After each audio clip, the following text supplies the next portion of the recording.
Kehusukan Nabi Sulaiman dalam beribadah itu tak pernah tergoyahkan, tak pernah terganggu dengan kemegahan, dengan harta, dengan istana yang dimiliki oleh Nabi Sulaiman. Benten kalih kula panjenengan. Kula panjenengan niku gadah gawean rada sibuk sithik mawon niku pun salate telat.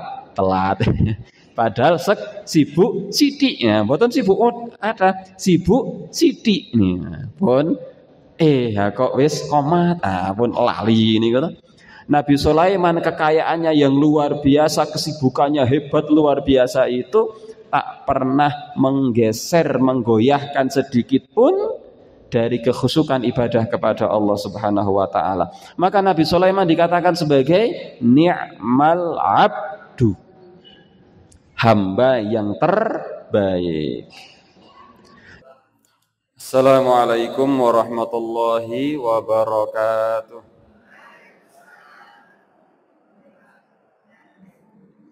Alhamdulillahi rabbil alamin, alhamdulillahi ala ihsanihi, wa syukru lahu ala taufiqihi wa amtinanihi. Asyhadu an la ilaha illallah wahdahu la syarika lahu ta'ziman li sya'nih, wa asyhadu anna Muhammadan abduhu wa rasuluhu da'iyan ila ridwanih. Allahumma salli wa sallim wa barik wa an'im ala habibi qulubina wa qurrati a'yunina Muhammadin wa ala alihi wa ashabihi wa ikhwani.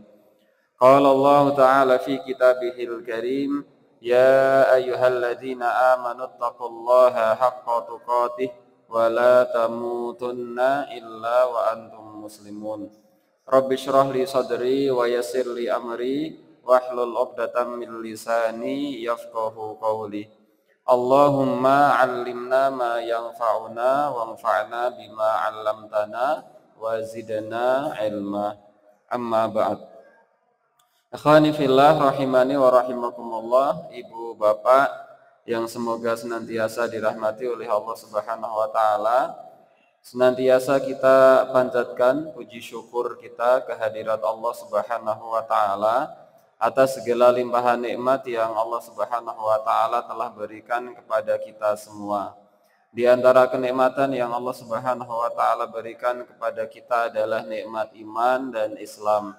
Yang dua kenikmatan itu adalah nikmat yang terbesar yang Allah Subhanahu wa taala berikan kepada kita, dan dengan nikmat itu pula Allah Subhanahu wa taala gerakkan hati kita untuk menghadiri tempat ini dalam rangka untuk thalabul ilmi.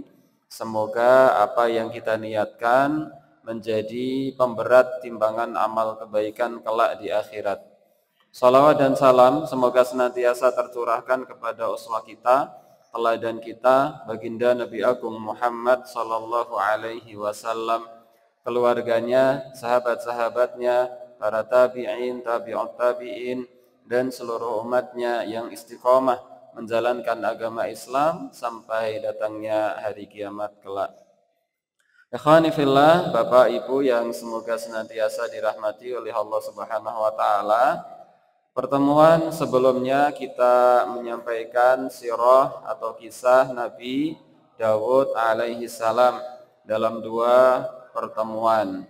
Sirah Nabi Dawud alaihi salam, seorang Nabi yang Allah Subhanahu wa taala utus kepada kalangan Bani Israel, seorang Nabi yang Allah Subhanahu wa taala jadikan ia juga sebagai seorang raja yang adil bijaksana.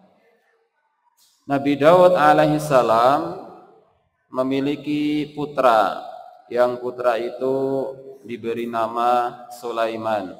Yang Sulaiman ini mewarisi tahta kerajaan Nabi Dawud alaihi salam. Oleh karenanya pagi hari ini setelah pertemuan sebelumnya kita membahas tentang sirah Nabi Dawud, kisah Nabi Dawud, maka pagi hari ini insya Allah kita akan menyampaikan tentang kisah sirah Nabi Sulaiman alaihi salam. Kisah atau sirah Nabi Sulaiman alaihi salam. Nabi Sulaiman alaihi salam sebagaimana yang tadi kita sampaikan, beliau adalah putra asli dari Nabi Dawud alaihi salam. Ini Nabi Sulaiman alaihi salam. Allah Subhanahu wa taala menyebut dan memuji Nabi Sulaiman alaihi salam dalam banyak sekali ayat di dalam Al-Qur'an. Di dalam Al-Qur'an kata Sulaiman tersebut lebih dari 15 kali penyebutan nama Sulaiman dalam Al-Qur'an. Ini menunjukkan bahwasanya kisah Nabi Sulaiman alaihi salam ini adalah kisah yang luar biasa. Sampai Allah Subhanahu wa taala menyebut nama Sulaiman berkali-kali di dalam Al-Qur'an. Lebih dari 5 surat yang di dalam surat itu ada kisah Nabi Sulaiman alaihi salam. Di antara ayat yang menjelaskan tentang nama Sulaiman adalah misalnya surat Al-An'am ayat 84. Al-An'am ayat 84. Ayat yang di dalamnya termuat kata Sulaiman. Allah Subhanahu wa taala berfirman, "Wa wahabna lahu Ishaqa wa Yaquba," dan kami telah menganugerahkan kepadanya, yaitu kepada Nabi Ibrahim, Ishak dan Yakub. Kullan hadaina, masing-masing kami berikan hidayah. Wa Nuhan hadaina, dan juga kepada Nabi Nuh kami berikan hidayah petunjuk min qablu sebelumnya. Wa min dzurriyyatihi, dan dari keturunannya Dawud, wa Sulaiman, wa Ayyub, wa Yusuf, wa Musa, wa Harun, wa kadzalika nadzil muhsinin. Demikianlah kami memberi balasan kepada orang-orang yang berbuat baik. Al-An'am 84. Ayat ini salah satu ayat yang menjelaskan tentang Nabi Sulaiman. Bahwasanya Sulaiman yaitu putra dari Nabi Daud alaihissalam, selain ia mewarisi kerajaan Nabi Daud, ternyata takdir yang Allah Subhanahu wa taala tetapkan untuk Sulaiman sama dengan takdir yang Allah Subhanahu wa taala tetapkan untuk Nabi Daud, yaitu ia sebagai raja sekaligus ia diangkat sebagai seorang nabi. Nabi Sulaiman sebagaimana ayahnya raja sekaligus nabi. Begitulah Nabi Sulaiman alaihi salam. Ikhwani fillah, ibu bapak yang semoga dirahmati oleh Allah Subhanahu wa taala, ada banyak keistimewaan yang Allah Subhanahu wa taala berikan kepada Nabi Sulaiman. Ada banyak keistimewaan. Di antara istimewanya Nabi Sulaiman alaihi salam adalah bahwa Nabi Sulaiman alaihi salam itu dianugerahi pemahaman yang tajam dan tepat dalam menyelesaikan masalah. Ini Nabi Sulaiman. Nabi Sulaiman itu Allah Subhanahu wa taala berikan kemampuan mampu menyelesaikan masalah dengan sangat bijak, tepat dan tajam. Niku Nabi Sulaiman alaihi salam. Allah Subhanahu wa taala berfirman di surat Al-Anbiya ayat 79. Allah berfirman, "Fafahamnaha Sulaiman." Maka kami telah memberikan pengertian, pemahaman kepada Sulaiman. Niki salah satu keistimewaan Nabi Sulaiman. Bahkan kemarin di pertemuan sebelumnya ketika kita membahas tentang sirah Nabi Daud alaihissalam, Allah Subhanahu wa taala berikan pemahaman kepada Nabi Sulaiman lebih daripada pemahaman yang Allah Subhanahu wa taala berikan kepada Nabi Daud. Allah Subhanahu wa taala berikan kemampuan kepada Nabi Sulaiman mampu menyelesaikan masalah dengan lebih bijak daripada apa yang telah diselesaikan oleh Nabi Dawud. Di antara kisah yang kemarin kita sampaikan, yaitu misalnya ketika ada dua orang yang bersengketa, yang satu pemilik kebun, yang satu pemilik kambing. Pemilik kambing ini menggembalakan kambingnya, akhirnya memasuki area kebun. Kambingnya merusak kebun, kebunnya rusak, kerusakan kebunnya setara nilainya dengan harga seluruh kambing. Maka keduanya meminta keadilan kepada Nabi Dawud alaihissalam. Nabi Dawud menetapkan satu keputusan, karena kerusakan kebunnya setara dengan nilai kambing, maka kambing-kambing ini seluruhnya harus diberikan kepada pemilik kebun. Itu keputusan yang telah diputuskan oleh Nabi Dawud. Maka kedua orang ini datang kepada Nabi Sulaiman alaihissalam meminta keadilan lain. Maka Nabi Sulaiman alaihissalam memberikan putusan, kambing ini diserahkan kepada pemilik kebun untuk diambil manfaatnya, diambil susunya, diambil bulunya, dan lain sebagainya. Diambil manfaatnya, tapi tidak diberikan. Jadi diberikan sementara untuk diambil manfaatnya. Selama waktu itu, pemilik kambing harus merawat kebun hingga kebunnya kembali seperti sedia kala. Kerusakannya menjadi utuh kembali seperti sedia kala. Ketika nanti kebunnya sudah kembali lagi seperti sedia kala, kambingnya dikembalikan kepada pemilik kambing. Itu salah satu keputusan yang diambil oleh Sulaiman, yang keputusan ini lebih bijak dibandingkan dengan keputusan yang diambil oleh Nabi Dawud. Maka Allah Subhanahu wa taala berfirman, "Fafahamnaha Sulaiman." Kami berikan pemahaman, kami berikan pengertian, kami berikan kebijaksanaan kepada Nabi Sulaiman. Bahkan pemahaman itu, pengertian itu, kebijaksanaan itu lebih dibandingkan dengan pemahaman, pengertian, dan kebijaksanaan ayahnya, yaitu Nabi Dawud alaihissalam. Ini istimewanya Nabi Sulaiman. Di antara sisi istimewanya Nabi Sulaiman alaihissalam, di antara sisi keistimewaan Nabi Sulaiman yang ini tidak dimiliki oleh nabi manapun, adalah bahwa Nabi Sulaiman itu nabi yang membangun Masjid Al-Aqsa. Itu Nabi Sulaiman. Maka Masjid Al-Aqsa itu dulu dibangun oleh Nabi Sulaiman alaihissalam. Ning ampun bayangke Nabi Sulaiman niku bangun Masjid Al-Aqsa njero kados sakniki bangunane mboten nggih. Sakniki pun direnovasi, sebagai Masjid Nabawi direnovasi, Masjid Al-Haram direnovasi. Dulu yang pertama kali membangun Masjid Al-Aqsa, Baitul Maqdis, itu adalah Nabi Sulaiman. Di mana Al-Aqsa itu terdiri dari banyak wilayah.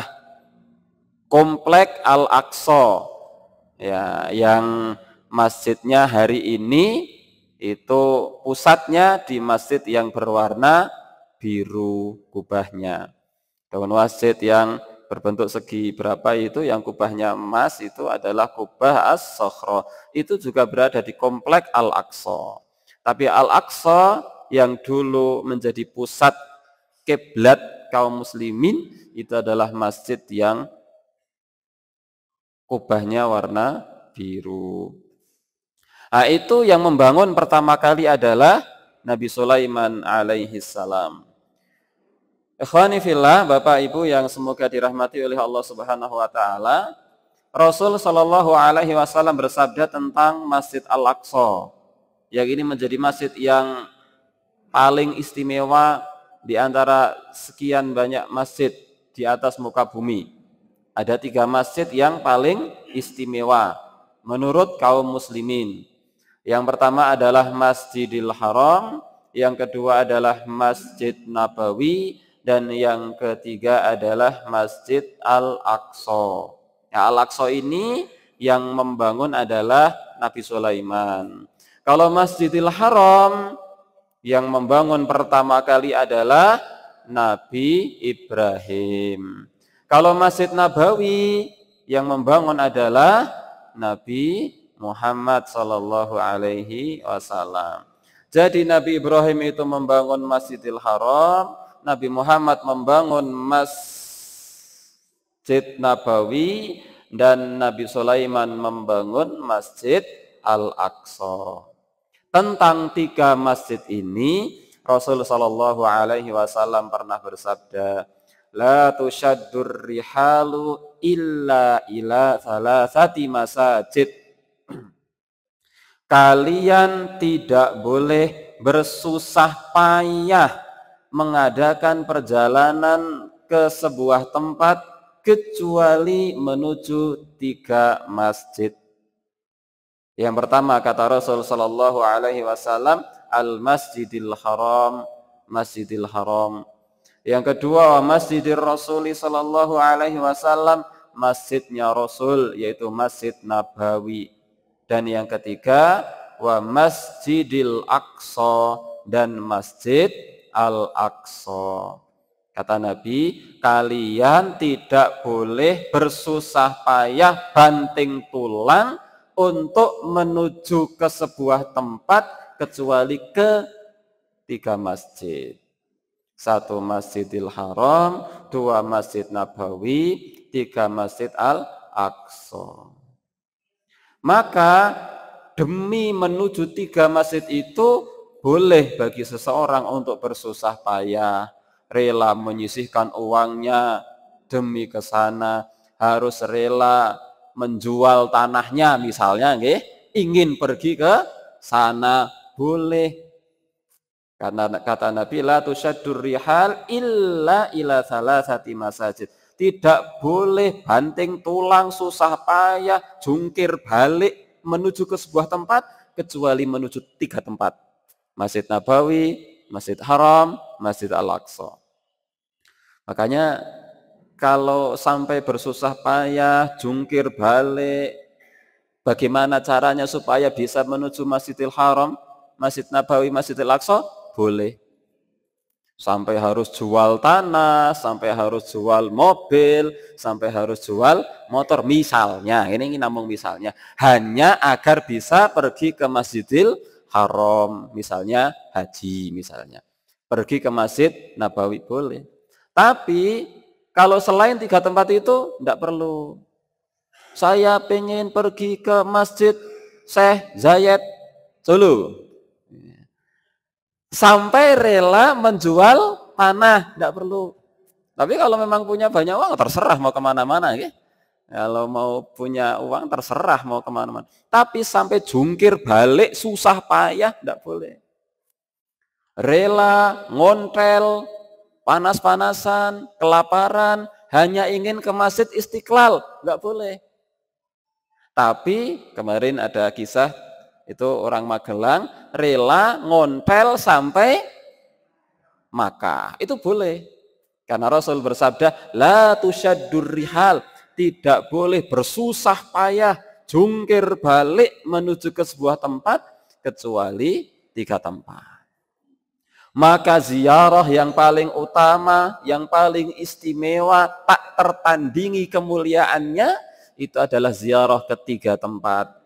1 Masjidil Haram, 2 Masjid Nabawi, 3 Masjid Al-Aqsa. Rasul sallallahu alaihi wasallam menjelaskan bahwasanya keutamaan sholat di Masjidil Haram itu lebih baik dari setara dengan 100.000 kali sholat di non Masjidil Haram.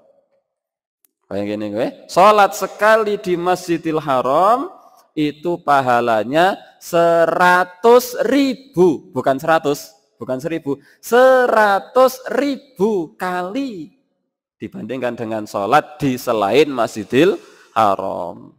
Atau ini kowe pramila menawi Bapak Ibu gadah kesempatan tindak haji nopo umroh sampun dugi Mekah ampun salate teng hotel. Eman-eman pun dugi Mekah kok salate teng hotel. Salat di Masjidil Haram itu satu kali salat di sana sama dengan 100.000 kali salat di selain Masjidil Haram. Dan salat di Masjid Nabawi pahalanya 1000 kali dibandingkan dengan salat di selain Masjid Nabawi. Kalau di Masjid Nabawi 1000 kali lipat. Nah, dan sholat di Masjid Al-Aqsa itu pahalanya 500 kali dibandingkan dengan sholat di non Al-Aqsa. Pramila menawi Bapak Ibu kok gadah arto badhe tindak umroh, lajeng wonten mriku enten promo umroh plus Mesir. Umroh plus Turki, umroh plus Maroko misalnya. Sing nomor sekawan umroh plus Masjid Al-Aqsa. Pilih pundi? Al-Aqsa. Niki kula bebas ngomong soal kula sanes agen umroh nggih. Nek kula kok agen umroh mesti mikire kae padune promosi ya. Kula sanes agen pramila kula bebas omong. Niki ngendikanipun Kanjeng Rasul, salat di Masjidil Haram itu 100.000 kali lipat, salat di Masjid Nabawi itu 1000 kali lipat, dan salat di Masjid Al-Aqsa itu 500 kali lipat. Tidak sampai di situ, Rasul Shallallahu Alaihi Wasallam bersabda, kata Rasul begini, Anna Sulaiman ibn Dawud Sallallahu Alaihi Wasallam. Rasul bersabda bahwasanya Nabi Sulaiman putra Dawud alaihi salam itu bana Baitul Maqdisi, telah membangun Baitul Maqdis. Nabi Sulaiman putra Dawud telah membangun Baitul Maqdis. Kata Nabi, sa'alallaha azza wa jalla khilalan thalathatan. Maka Nabi Sulaiman pernah berdoa 3 hal kepada Allah. 1. Sa'alallaha azza wa jalla hukman yusadifu hukmahu. Nabi Sulaiman berdoa agar Nabi Sulaiman mampu memutuskan perkara yang sesuai dengan apa yang Allah putuskan. 1. Fa'utiyahu, kata Rasul, Allah kabulkan doanya Nabi Sulaiman. Maka Nabi Sulaiman itu setiap kali memutuskan perkara tepat, tajam, bijaksana. 2, kata Rasul, wa sa'alallaha azza wa jalla mulkan la yanbaghi li ahadin min ba'dihi.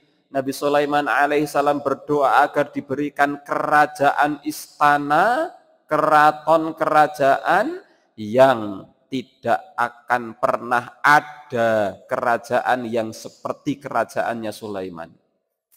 Nabi Sulaiman berdoa agar diberikan kerajaan yang tidak ada satupun kerajaan yang mampu menandingi kerajaannya Nabi Sulaiman, baik sebelum hidupnya Nabi Sulaiman maupun setelah meninggalnya Nabi Sulaiman sampai hari kiamat.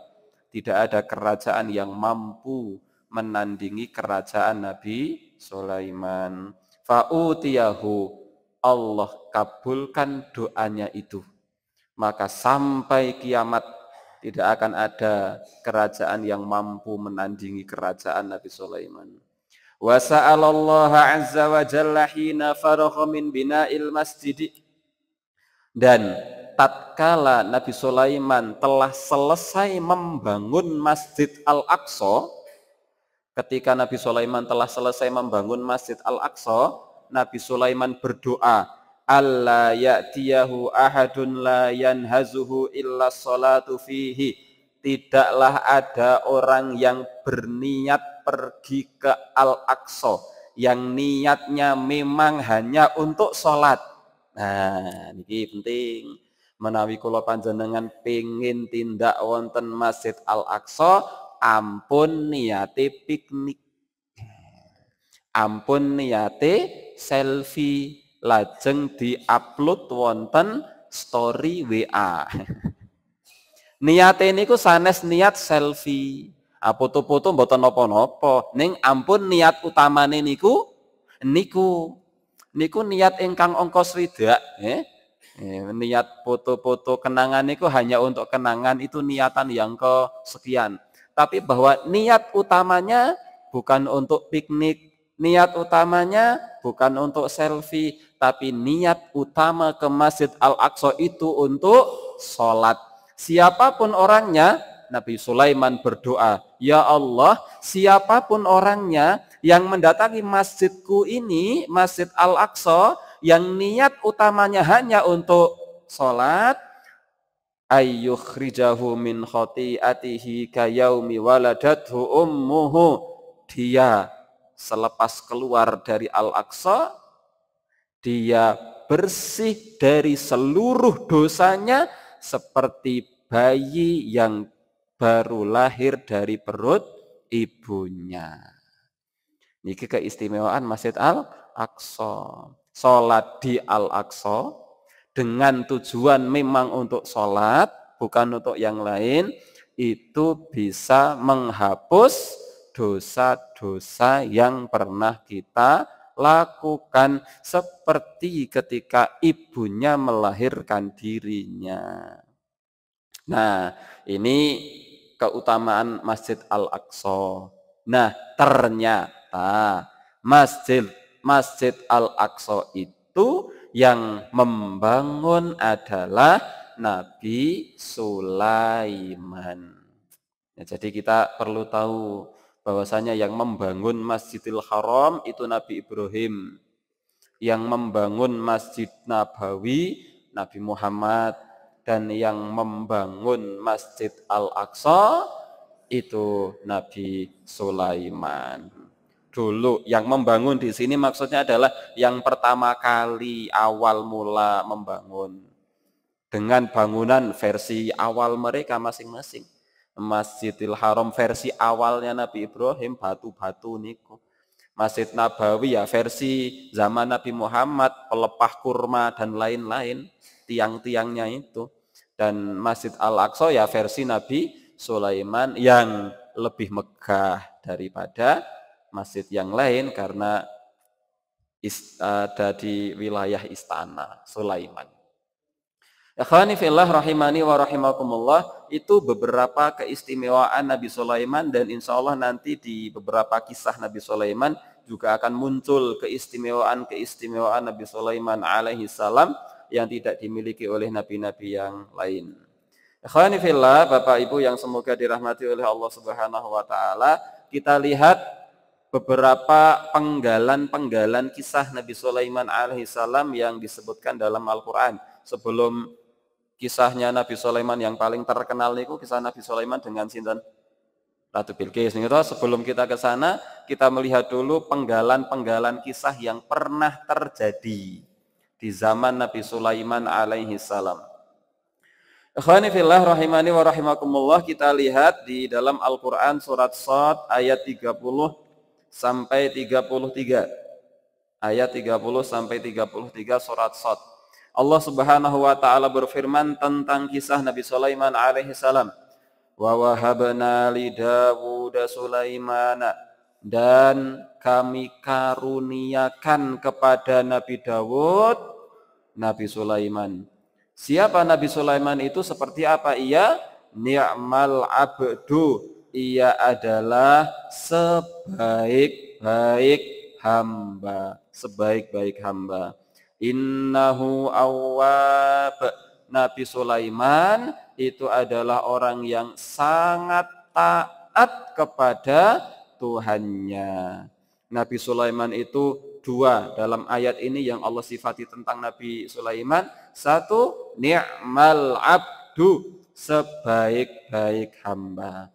Kenapa Nabi Sulaiman dikatakan sebaik-baik hamba?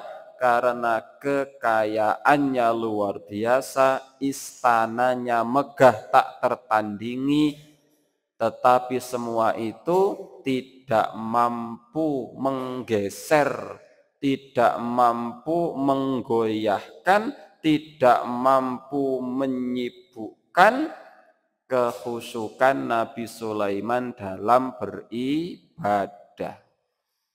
Kekhusyukan Nabi Sulaiman dalam beribadah itu tak pernah tergoyahkan, tak pernah terganggu dengan kemegahan, dengan harta, dengan istana yang dimiliki oleh Nabi Sulaiman. Benten kalih kula panjenengan. Kula panjenengan niku gadah gawean rada sibuk sithik mawon niku pun salate telat.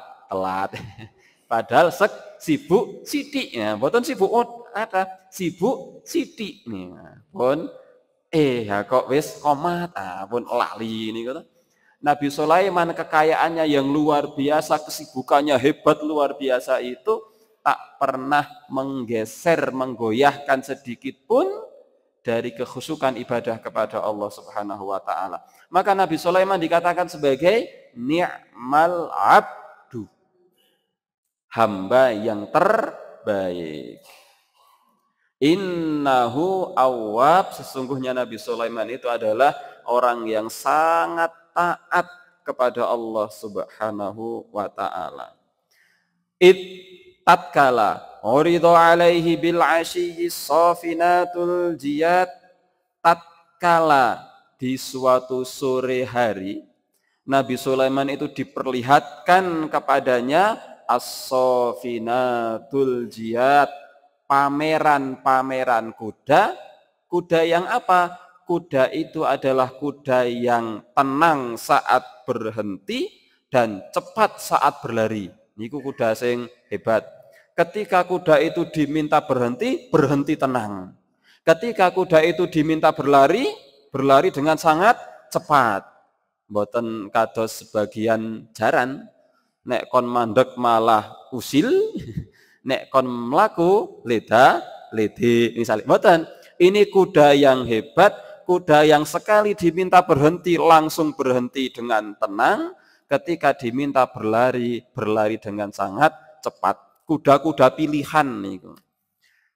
Faqala inni ahbabtu hubbal khairi an dzikri rabbi hatta tawarat bil hijab. Kata Nabi Sulaiman alaihissalam, inni ahbabtu hubbal khair, sesungguhnya aku mencintai sesuatu yang bagus-bagus. An dzikri rabbi, hingga memalingkan aku dari mengingat Rabbku. Hatta tawarat bil hijab, hingga kuda itu hilang dari pandangan. Maksudnya apa? Jadi kisah ini kisah tentang Nabi Sulaiman melihat pertunjukan kuda-kudanya Nabi Sulaiman sendiri yang sedang dipertunjukkan oleh bawahannya. Nabi Sulaiman terkagum-kagum luar biasa dengan keindahan dan kehebatan kuda-kudanya, sampai lupa ternyata matahari sudah tenggelam. Baru sekali itu Nabi Sulaiman lupa, terkesima dengan kudanya. Nabi Sulaiman terlewat dari zikir sore. Dari zikir sore terlewat, lupa tidak melakukan zikir sore. Selama ini enggak pernah seperti itu, baru sekali itu. Baru sekali itu saja Nabi Sulaiman langsung mengatakan, rudduha alayya, bawa ke sini semua kuda-kuda tadi, bawa ke sini semua. Nanti mau jaran-jaran nek gorene kabeh. Fatafiqa masham bisuki wal a'naq. Maka Nabi Sulaiman pun menyembelih semua kuda-kudanya di leher dan di kaki-kakinya. Artinya itu disembelih semuanya. Setelah disembelih, dimasak dan dibagikan kepada fakir dan miskin. Zaman Nabi Sulaiman, kuda hukumnya halal. Zaman Nabi Muhammad SAW, kuda diperselisihkan oleh para ulama halal ataukah haram. Sebagian ulama mengatakan bahwasanya kuda itu hukumnya halal dan sebagian ulama mengatakan kuda itu hukumnya haram. Maka dalam kitab Jami'ul Ulum wal Hikam yang ditulis oleh Imam Ibnu Rajab Al-Hambali, beliau menjelaskan bahwa kuda itu statusnya masih syubhat, samar. Karena ada ulama yang mengatakan halal dan ada ulama yang mengatakan haram. Zaman Nabi Sulaiman boleh. Maka ketika kuda-kuda, niku mboten kuda-kuda biasa, kuda-kuda terbaik, yo disembelihi, dimasak, kemudian dibagikan kepada orang-orang. Kenapa kok Nabi Sulaiman melakukan hal demikian? Nabi Sulaiman tidak mau keindahan, kehebatan kuda melalaikan Nabi Sulaiman dari berzikir kepada Allah Subhanahu wa ta'ala. Sinten sing wantun kados ngoten niku? Wah, angel. Ada HP, WA-an teng grup niku to. Kok wis rampung salate? Oh, HP marai telat salat, tak guake sinten sing wantun? Kula nggih mboten wantun. Nabi Sulaiman itu nonton, Nabi Sulaiman itu ada kuda-kuda yang menyebabkan Nabi Sulaiman melalaikan dari berzikir kepada Allah Subhanahu wa taala, langsung disembelih dan dibagikan kepada orang-orang. Nah, itu pernah kejadian seperti itu. Ikhwani fillah rahimani wa rahimakumullah. Makanya Nabi Sulaiman alaihissalam itu disebutkan dengan sebutan innahu awwab, orang yang sangat taat kepada Allah Subhanahu wa taala. Setiap kali andai melakukan kekeliruan, Nabi Sulaiman alaihissalam itu akan langsung bertaubat kepada Allah Subhanahu wa taala. Selanjutnya, penggalan kisah Nabi Sulaiman yang lain di sudut yang lain, di kisah yang lain, yaitu yang Allah Subhanahu wa taala sebutkan di surat Shad ayat 34 sampai 40. Ayat 34 sampai 40 itu lanjutan dari ayat itu, tapi ini penggalan kisah yang lain. Allah berfirman, "Walaqad fatanna Sulaimana," dan sungguh kami telah menguji Sulaiman. Nabi Sulaiman diberikan ujian. Raja di raja dunia itu juga mendapatkan ujian. Apa ujiannya? Wa alqaina ala kursiyyihi jasadan. Kami telah berikan kepada Nabi Sulaiman di atas kursinya itu ada jasadan, ada tubuh yang tubuh itu sakit. Summa anab, kemudian ia bertaubat. Nabi Sulaiman itu diberikan ujian bahwa di singgasananya itu ada jasadan. Jasadan itu secara bahasa Arab artinya adalah tubuh. Nanti kita jelaskan maksud dari ini. Di atas singgasananya ada sosok tertentu. Sosok tertentu di atas singgasananya. Akhirnya setelah mendapatkan ujian itu, Nabi Sulaiman alaihissalam bertaubat. Ujian yang dimaksud di sini apa? Para ulama memberikan beberapa tafsiran, paling tidak dengan 3 tafsiran maksud dari ujian itu. Maksud dari ujian yang berupa ada sosok di atas singgasananya. Tafsiran yang pertama, para ulama menjelaskan maksud sosok di atas singgasana Sulaiman adalah Nabi Sulaiman itu sendiri yang terkena sakit. Nabi Sulaiman itu tergeletak di atas singgasananya dalam keadaan sakit. Itulah saat di mana Nabi Sulaiman tidak bisa sempurna memerintah kerajaan. Itu tafsiran yang pertama, ujian untuk Nabi Sulaiman maksudnya itu. tergeletak di atas singgasananya dalam keadaan tubuhnya tidak berdaya. Satu.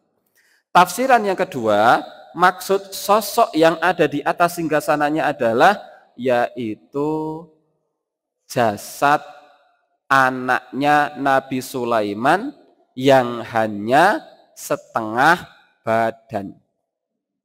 Yang hanya setengah badan. Yang baru saja lahir, punya anak tapi anaknya lahir tidak sempurna, hanya setengah badan. Nabi Sulaiman seorang raja luar biasa, tapi putranya seperti itu. Ini ujian yang Allah berikan kepada Nabi Sulaiman. Hal ini sebagaimana yang Rasul Shallallahu Alaihi Wasallam sabdakan dalam hadis yang diriwayatkan oleh Imam Al Bukhari. Qala Sulaiman ibnu Dawud alaihi wassalam. Suatu ketika Nabi Sulaiman alaihi salam pernah berkata, la atufannal lailata ala mi'atim ro'atin. Malam ini aku akan mendatangi 100 istriku dalam hanya satu malam. Sakit Pak? Nah ini zaman dulu ya, zaman biyen sebagaimana pernah kita sampaikan, syariat zaman dulu dengan syariat hari ini beda. Beda peraturan-peraturan hukum zaman dulu sama hari ini beda. Di antara peraturan yang beda itu adalah zaman dulu seorang raja yang hebat luar biasa boleh memiliki istri sampai 100. Peraturan zaman dulu. Zaman saniki nggih mboten pareng. Aku tak melu-melu Nabi Sulaiman mboten pareng niku syariate zaman Nabi Sulaiman. Kata Nabi Sulaiman, malam ini aku akan mendatangi 100 istriku. Dalam riwayat yang lain, autis inwatis ina atau 99 istriku. Kulluhunna, semuanya akan aku datangi. Karena memang Nabi Sulaiman itu tidak hanya diberikan kelebihan harta, kerajaan, termasuk diberikan kekuatan fisik.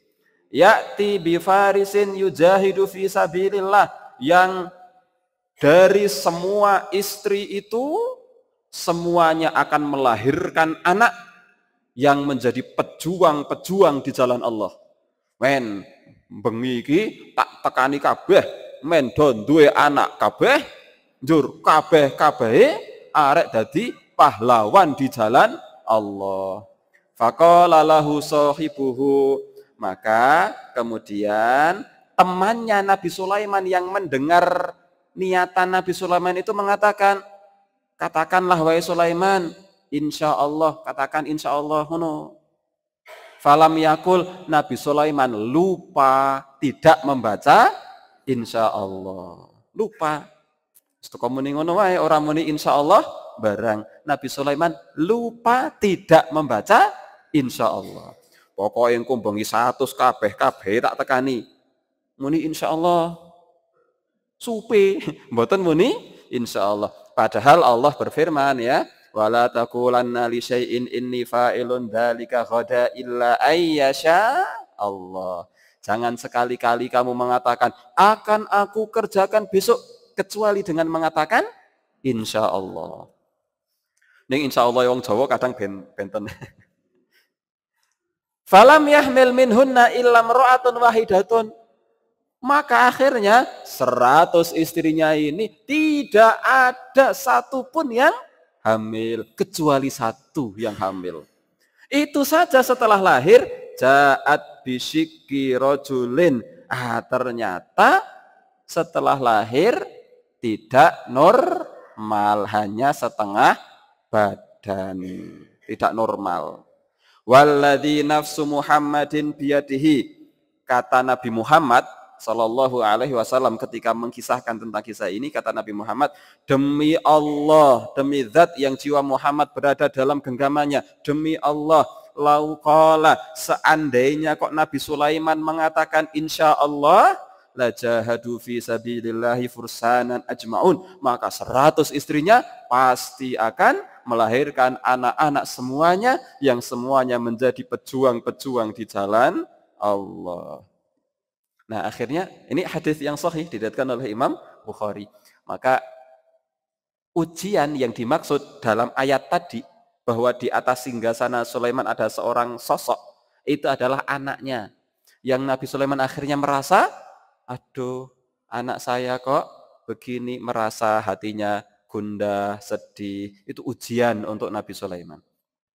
Tafsiran yang ketiga yang dijelaskan oleh para ulama, tafsiran yang ketiga, sosok yang dimaksud dalam ayat tadi adalah para jin yang menguasai istananya Nabi Sulaiman sebelum jin-jin itu ditundukkan kepada Nabi Sulaiman alaihi salam. Hingga akhirnya setelah itu Nabi Sulaiman berdoa agar jin tunduk kepada beliau dan tidak lagi mampu menguasai istananya Nabi Sulaiman. Ini tafsiran yang ketiga. Sosok yang dimaksud itu adalah jin yang menguasai singgasana Nabi Sulaiman. Nah, ala kulli hal, poinnya adalah bahwa Nabi Sulaiman diuji. Nabi Sulaiman diuji. Setelah Nabi Sulaiman diuji oleh Allah Subhanahu wa taala, apa yang dilakukan oleh Nabi Sulaiman alaihissalam? Summa anab. Nabi Sulaiman bertaubat kepada Allah Subhanahu wa taala. Karena Nabi Sulaiman merasa bahwasanya ujian ini adalah lantaran kesalahan dosa yang dilakukan oleh Nabi Sulaiman. Maka Nabi Sulaiman berdoa di ayat yang selanjutnya, di ayat 35 surat Shad, qala Sulaiman berkata, Rabbighfirli, wahai Rabbku, ampunilah aku. Wahabli mulkan, berikan aku kerajaan, la yambaghi li ahadin min ba'di, yang kerajaan itu tidak ada kerajaan yang mampu menandingi kerajaanku setelah aku. Innaka antal wahhab, sesungguhnya engkau adalah zat yang maha memberi. Ada pelajaran yang penting dari doa ini, dan itu juga diajarkan oleh Nabi Muhammad. Sebelum kita berdoa itu hendaknya memohon ampun terlebih dahulu. Makanya di antara ada berdoa itu adalah membaca pujian-pujian, hamdalah, kemudian sholawat, perbanyak istighfar dulu. Baru kita minta sesuatu kepada Allah. Maka Nabi Sulaiman alaihissalam sebelum meminta agar diberikan kerajaan yang luar biasa, istighfar dulu. Rabbighfirli, ya Allah, ampunilah aku ya Allah. Wahabli mulkan, kemudian berikan aku kerajaan. La yambaghi li ahadin min ba'di, yang kerajaan itu tidak ada yang menandingi setelah aku. Kerajaan yang tidak ada kerajaan yang seperti kerajaan aku. Akhirnya Allah Subhanahu wa taala kabulkan doanya Nabi Sulaiman. Betul, Allah betul-betul memberikan kerajaan yang luar biasa kepada Nabi Sulaiman. Allah berfirman, fasakharna lahur riha, kami tundukkan untuk Sulaiman angin. Kami tundukkan angin untuk Nabi Sulaiman. Tajri bi amrihi ruhaan haitsu asab, yang angin itu berhembus dengan kehendaknya Nabi Sulaiman. Terserah, Nabi Sulaiman perintah ngalor, ngalor. Nabi Sulaiman perintah ngidul, ngidul. Alon-alon, alon-alon, cepat, cepat. Itu bi amrihi, sesuai dengan perintahnya Nabi Sulaiman. Terserah Sulaiman. Ruhaan haitsu asab, menuju arah mana saja yang Nabi Sulaiman sukai, terserah. Itu angin. Wah, niku lak jan matuk. Maka kendaraan Nabi Sulaiman itu adalah salah satunya angin. Allah berfirman di ayat yang lain di surat Al-Anbiya ayat 81, wali Sulaiman ar-riha asifatan, dan untuk Nabi Sulaiman ditundukkan angin yang berhembus kencang, tajri bi amrihi, yang angin itu akan berjalan berhembus sesuai dengan perintahnya Nabi Sulaiman, ilal ardil lati barakna fiha, menuju ke sebuah tempat yang kami berikan barokah padanya. Wa kunna bikulli syai'in alimin, dan adalah kami maha mengetahui segala sesuatu. Di surat Saba ayat 12 Allah berfirman, wali Sulaiman ar-riha, dan kami tundukkan angin bagi Nabi Sulaiman, ghuduwuha syahrun, yang kalau Nabi Sulaiman melakukan perjalanan dengan kendaraan angin itu dalam waktu satu pagi, bukan satu hari, satu pagi, sepagi, itu setara dengan syahrun, perjalanan orang lain dengan kendaraannya, kuda dan lain-lain, butuh waktu 1 bulan. Orang-orang dengan kuda dan onta dan kendaraan-kendaraan lain itu kalau melakukan perjalanan butuh waktu 1 bulan, Nabi Sulaiman dengan angin cukup waktu sepagi hari. Warawahuha syahrun, dan perjalanannya Nabi Sulaiman dengan angin dalam waktu 1 sore itu juga sama setara dengan perjalanan orang-orang selama 1 bulan. Niku lak madhuk. Kendaraan ini apa? Angin. Nah. Dan itu yang bisa cuma Nabi Sulaiman, mboten enten ingkang saged kados niku sanesé Nabi Sulaiman. Menawi enten piyantun ingkang ngaku-ngaku, aku duwe ilmu diwarisi saka Kanjeng Nabi Sulaiman. Angine tak atur sak karepe aku, mboten saged ya. Itu adalah mukjizat Nabi Sulaiman, menundukkan angin. Selanjutnya tidak hanya angin. Allah berfirman, wasyayatina, dan kami tundukkan setan-setan jin. Kulla banna'i wa ghawwas, yang masing-masingnya ada yang ahli bangunan. Ngendikanipun Gusti Allah kula mboten ngarang nih. Banna'in, jin-jin itu adalah ahli bangunan, arsitek. Para tukang bangunan yang hebat. Mboten namung Pak Tukang niki arsitek dan apa niku setunggal teknik sipil nih kali arsitektur ini. Lengkap nih, pemborong hebat nih. Wa ghawwas, dan jin yang pandai menyelam ke laut-laut. Pramila menawi Nabi Sulaiman badhe menghiasi istananya beto permata-permata gampang. Jin sing tukang nyilem lho. Nih. Cara memerintah itu nih. Tapi betul bahwasanya di antara jin yang ditundukkan oleh Nabi Sulaiman itu adalah jin yang ahli bangunan dan ahli menyelam. Ini disebutkan oleh Allah Subhanahu wa taala di surat Shad ayat 37. Nah, ini. Allah berfirman di surat yang lain, surat Saba ayat 12-13, Allah berfirman, wa minal jinni, dan dari kalangan para jin itu, may ya'malu baina yadaihi, ada jin-jin yang memang bekerja untuk Nabi Sulaiman. Jadi pembantu Nabi Sulaiman, babune Nabi Sulaiman itu. Bi'idni rabbihi, dengan izin dari Allah. Wa may yazi' minhum, siapapun dari kalangan para jin itu yang menyimpang, tidak mau tunduk manut kepada perintah Sulaiman, nudzikhu min adzabis sa'ir, kami akan azab ia, siksa ia dengan siksa yang menyala-nyala. Ya'maluna lahu, yang para jin itu bekerja untuk Nabi Sulaiman, mayasya'u, sesuai dengan apa yang dikehendaki oleh Nabi Sulaiman. Para jin itu bekerja untuk Nabi Sulaiman seperti apa yang dikehendaki oleh Nabi Sulaiman. Matuk to nek dadi Nabi Sulaiman iki. Min mahariba, kata Allah Subhanahu wa taala, untuk membuat gedung-gedung yang tinggi, membuat istana tukang-tukangnya ini kok kuli-kuli ini kok adalah bangsa jin. Wa tamatsila, dan untuk membuat patung-patung. Wajifanin kal jawab. Wah niki gandem niki. Kata Allah, dan jin-jin itu diperintahkan untuk membuat piring-piring kal jawabi, yang besarnya sebesar kolam. Piring mangke saged diwaos kiambak nggih wonten surat Saba Saba ayat 13 ya. Saba ayat 13. Piring-piring yang besarnya seperti kolam.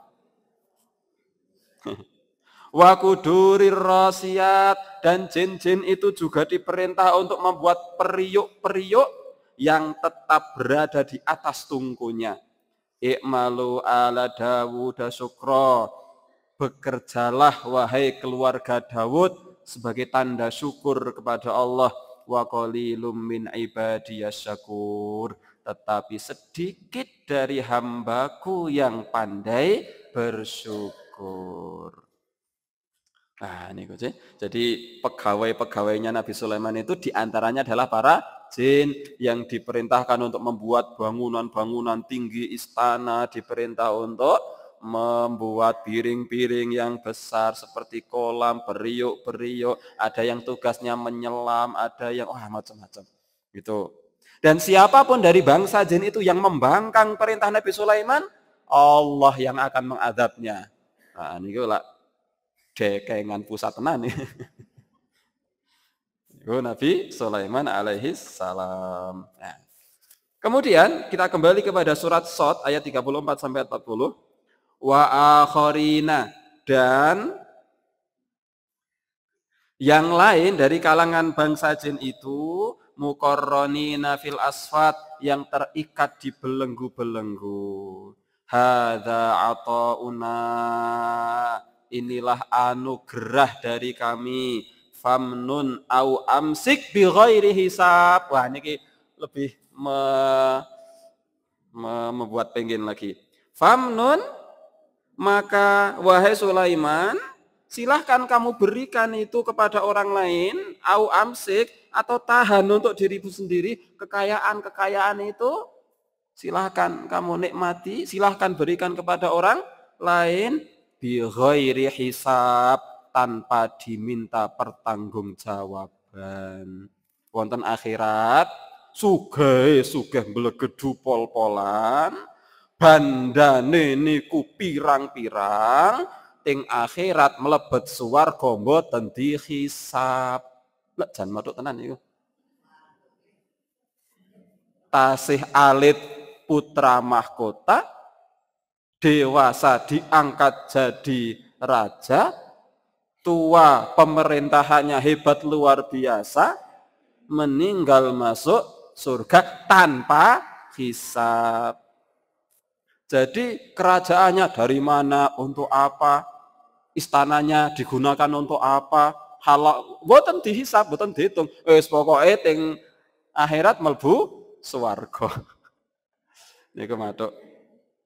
Maka Bapak Ibu berdoalah supaya hartanya melimpah, tapi iringi doa dan juga dimasukkan surga tanpa hisab. Karena semakin banyak harta, hisabnya semakin banyak. Tapi kalau kados Nabi Sulaiman, semakin banyak harta tetap saja tidak dihisab. Niku lak matuke wong sak jagat nih wonten. Nah, wa inna lahu indana la zulfa wa husna ma'ab. Dan sesungguhnya Nabi Sulaiman itu mempunyai kedudukan yang dekat di sisi kami dan tempat kembali yang baik. Kenapa kok Nabi Sulaiman sampai seperti itu? Karena bagaimana Nabi Sulaiman itu betul-betul menjadi hamba yang awwab, ni'mal abad, yang semua apa yang dimiliki tak pernah sedikit pun menggeser kekhusukan ia dalam beribadah kepada Allah Subhanahu wa taala. Sehingga